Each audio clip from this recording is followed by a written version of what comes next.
The church was full. That surprised me, actually. How many people came? James had always said he kept his circles small. Private, he called himself. Selective. Looking at the pews that morning, I counted at least 200 people who apparently qualified as his circle. I had qualified as his business partner for 7 years. I was there to say goodbye, to close something, to sit in a church on a Tuesday morning and allow the fact of his death to become real in the way that funerals are supposed to make things real. I found a seat on the left side, midway back. The service was already beginning. A minister speaking about James, his warmth, his dedication, the family he had built, the life he had lived. I was listening, and then I wasn't. Because something in my peripheral vision had stopped me. At the back of the church, last row, far right, a man in a dark coat, hat pulled low, dark glasses, inside a church on a cloudy Tuesday morning in November. Something about the way he was sitting, the specific posture, the particular way he held his shoulders. I turned to look directly. He was looking at the front of the church, at the photograph on the easel, at the flowers, at the minister describing the life of James Carter, my business partner, my friend of 7 years, the man whose funeral I was attending. He was looking at his own funeral. I stood up. I walked to the last row. I sat down next to him. He did not look at me. I said quietly, "This is quite a trick." He closed his eyes. I said, "You have 10 minutes to explain before I call the police." He explained, "Stay with me." Because what he told me in those 10 minutes answered questions I had been asking for 2 years. James and I had built something real, a consulting firm, small, specialized, profitable, in the specific way that small, specialized firms can be when they find the right niche and serve it consistently. We had met at a conference 11 years ago, recognized something in each other, a complementary way of thinking, a shared frustration with how things were done, a shared sense of how they could be done better. We had started the firm 7 years ago, 2 people, a shared office, a list of potential clients, and the specific uncertainty of not knowing whether any of them would say yes. They said yes, enough of them. Then more than we had expected. By year 3, we had 12 employees. By year 5, 22. By year 7, we were, objectively, by any reasonable measure, successful. James handled the financial side. I handled the operational side. That had been the division from the beginning. His background was finance, mine was operations, and it had worked. Or I had believed it worked. The first indication that something was wrong came 18 months before the funeral. An account that should have had a certain balance did not have that balance. I asked James about it. He had an explanation. A timing issue. A delayed transfer. It would resolve by end of month. It did not resolve by end of month. He had a different explanation. I'd been asking questions in regard carefully, without accusation.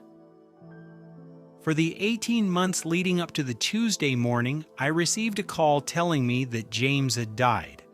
Heart attack, they said. Sudden. The call came from his wife. Her voice was devastated. The kind of devastation that you cannot perform convincingly, the specific rawness of someone in the first hours of real grief. I drove to their house that evening. I sat with her for 2 hours. I said the things you say. I believed her completely because grief like that is not something you fake. Or so I thought. I found out later, much later, that she had not known, that her grief was real, that she had been as deceived as I had been in different and more devastating ways. But I did not know that yet on the Tuesday morning when I walked into the church to say goodbye to my business partner. I found a seat. The service began. I listened to a minister describe a man I had known for 11 years and found as I listened that the description matched in some ways and not others. The warmth, yes.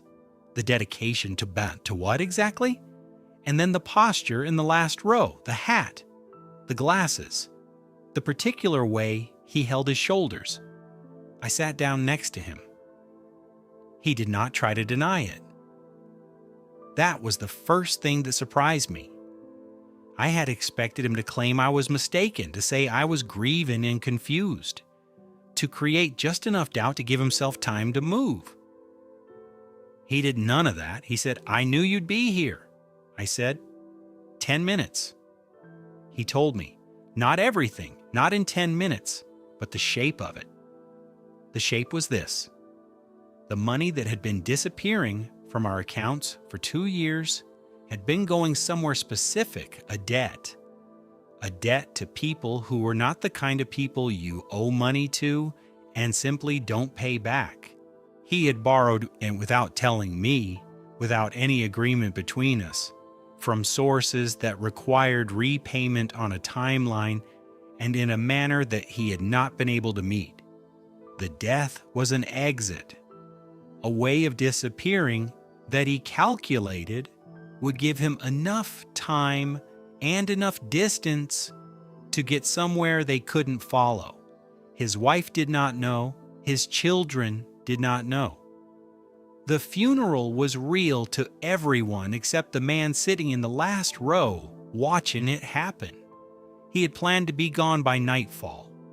He had come to the funeral, and this is the part I have thought about more than any other, because he could not stay away. I've tried to understand that.